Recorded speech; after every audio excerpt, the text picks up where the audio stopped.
Oke, Assalamualaikum warahmatullahi wabarakatuh. Sesi terakhir dari pertemuan e-learning kali ini adalah pertemuan ke-8 yang membahas tentang ukuran penyebaran. Jadi, ukuran penyebaran itu apa? Ukuran penyebaran itu ibaratnya gini. Bayangkan di benak Anda itu ada garis horizontal atau garis yang melebar dari kiri ke kanan. Itu garis horizontal namanya. Nah, garis horizontal itu adalah X-bar. Ya.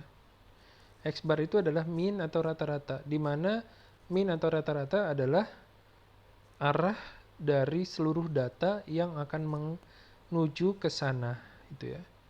Nah, ada yang jatuh di atas X-bar.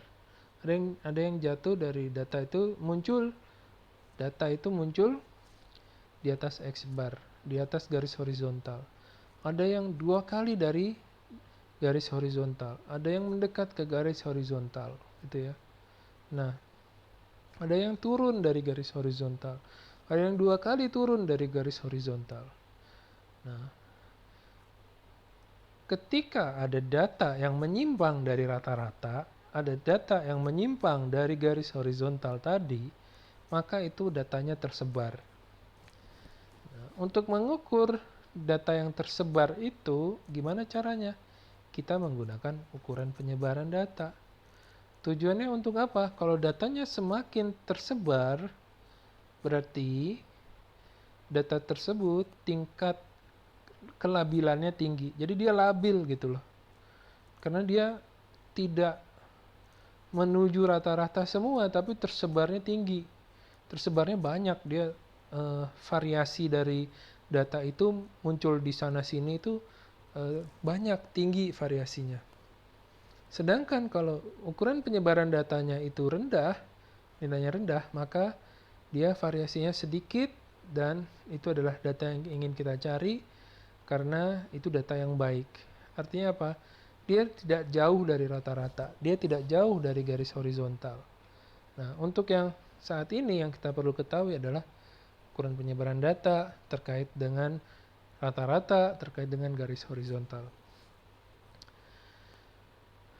Ukuran keragaman dapat menunjukkan pula homogenitas atau kehomogenan dari data.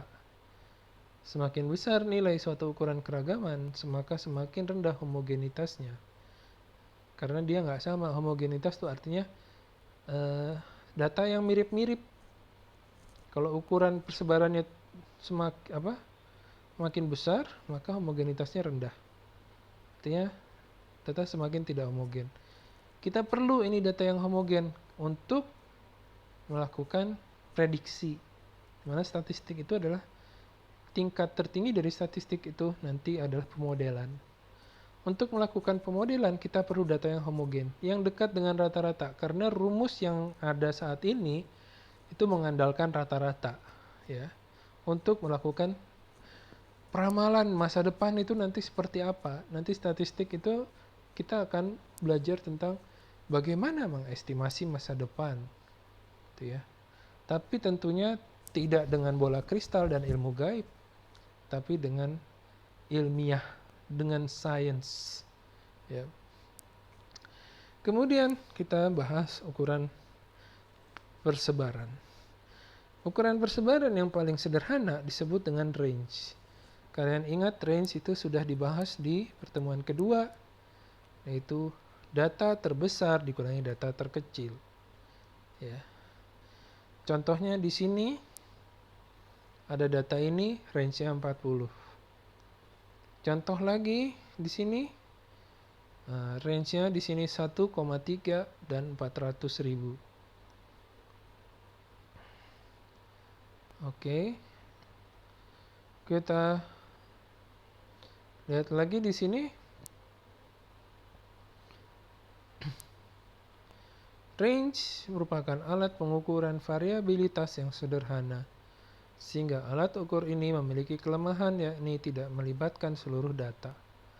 Beberapa catatan tentang pengukuran dan penggunaan jangkauan diantaranya adalah sebagai berikut. Nah, ini kalian baca nanti pengukuran jangkauan dalam pengawasan kualitas. Hasil pengukuran jangkauan sebetulnya sudah menggambarkan dispersi atau variasi nilai-nilai observasi dengan cara yang paling sederhana sekali. Jadi intinya dia dispersi, perbedaan yang gap yang besar antara data yang terbesar dengan data yang terkecil. Kemudian nanti dibaca sendiri, lalu saya lanjut kepada ukuran variance. Nah, alat ukur yang sedikit lebih canggih dibandingkan dengan range adalah variance. Ukuran varian atau ukuran penyimpangan adalah ukuran yang menyatakan seberapa banyak nilai-nilai data berbeda dari nilai pusatnya. Nah, ukuran variance ini sudah menggunakan mean atau rata-rata dan sudah melibatkan seluruh data. Atau seberapa jauh penyimpangan nilai data dari nilai pusatnya. Nilai pusatnya itu maksudnya seberapa jauh penyimpangan nilai data dari rata-rata. Nilai pusat itu rata-rata. Ukuran varian diperoleh dengan cara mencari nilai rata-rata dari jumlah nilai simpangan yang dikuadratkan sehingga nilai negatif telah berubah menjadi positif. Setelah nilai varian diperoleh, selanjutnya nilai tersebut diakarkan untuk mendapatkan kembali nilai asal dari variabel itu. Nilai asal dari varian disebut dengan standar deviasi.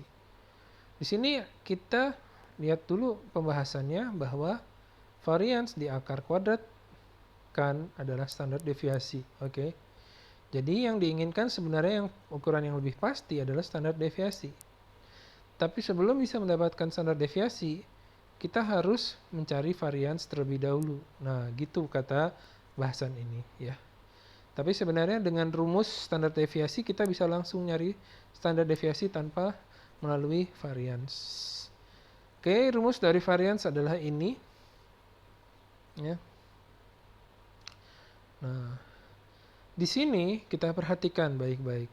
Ini ke sini itu artinya penyederhanaan. Dibagi n. Dimana ini bisa disederhanakan dengan 1/n-nya dikeluarin dikali dengan ini. Sigma, ya, jangan takut melihat rumus begini. Ini kalau kita pahami bisa. Ya, kita bisa mengerti ini. Xi dikurang X bar berarti dia penyimpangan dari rata-rata. X bar itu rata-rata, Xi-nya menyimpang berapa besar. Artinya bisa positif, bisa negatif, ya.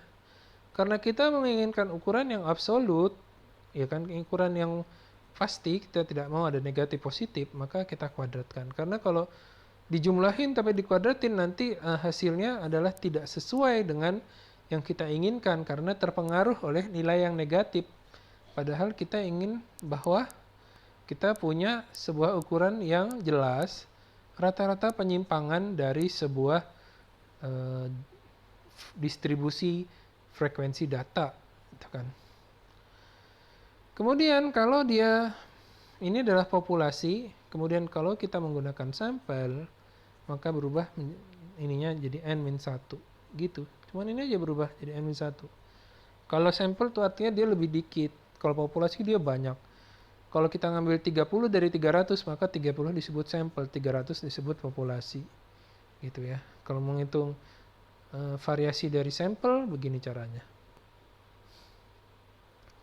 Tentukan ragam atau varian dari sekumpulan data sebagai berikut. Kita cari dulu X barnya, dapat 50. Kita cari di sini, masing-masing data dikurangi 50, kurangi 50, kurangi 50, kurangi 50, kurangi 50. Dapat dari mana itu? Dapat dari sini. Oke. Jadi, ini dapatnya dari Xi dikurang X bar, kemudian dikuadratin. Kan? X barnya adalah min-nya 50. Ya, dikuadratin. Dibagi n-1, nah, dapatlah 250. Ya. Jadi rata-rata penyimpangannya adalah 250. Gitu. Varian atau ragam data yang dikelompokkan. Tentunya angka ini terlalu besar, ya. Ukuran varian ini tapi ketika diakar kuadratkan dan menjadi standar deviasi, maka kalian akan melihat bahwa nilainya sudah betul. Tapi di sini yang kita inginkan adalah kita ingin mencari variance karena kita ingin berkenalan dulu gitu ya. Nah, di sini variance ini tidak menggambarkan secara pasti yang ada di sini tuh. Dia terdispersinya dari rata-rata secara pasti itu berapa, tidak tidak tahu gitu ya. Tapi ini udah menggambarkan bahwa dispersi datanya itu besar. Nanti dibandingkan secara relatif dengan data yang sama atau data yang dari kelompok yang berbeda gitu ya. Kemudian kalau ada distribusi frekuensi, kemudian kita ingin mencari variansnya dari distribusi frekuensi tersebut, maka rumusnya tinggal ditambahin ini aja, ada frekuensinya di sini.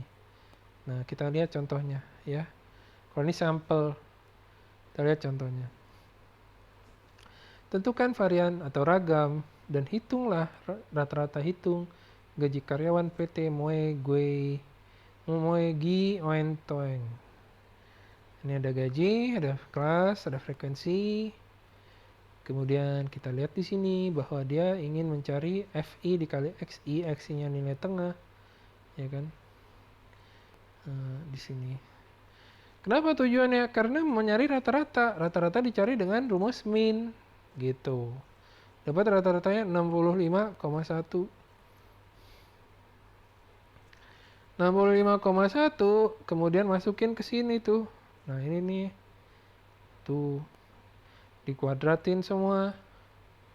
Tuh, dikali frekuensinya. Nah, saya bilang tadi, ini kan 30, 39. Kok dispersinya jadi ratusan ribu? Karena ini bukan standar deviasi. Ini adalah ukuran persebaran. Artinya untuk membandingkan persebaran dari suatu kelompok dengan kelompok yang lain di dalam kasus yang sama. Jadi, kita tahu bahwa ini kelabilannya lebih tinggi dibandingkan dengan kelompok yang satunya gitu loh. Kalau varian hanya bisa menginterpretasikan dari situ, tapi ketika kita mengakarkan ini dan ini menjadi standar deviasi angkanya, nanti kita akan tahu bahwa di sini itu dia tersebar dari rata-ratanya berapa. Dan itu adalah topik untuk pertemuan selanjutnya. Oke, kalian bisa browsing di YouTube mencari informasi tambahan tentang varian. Kalau di orang barat dia nyebutnya variance atau variance gitu ya. Variance pakai CE. Nah, itu kalian searching di YouTube, kalian baca-baca di Google untuk tambahan informasi. Sekian dari saya. Assalamualaikum warahmatullahi wabarakatuh.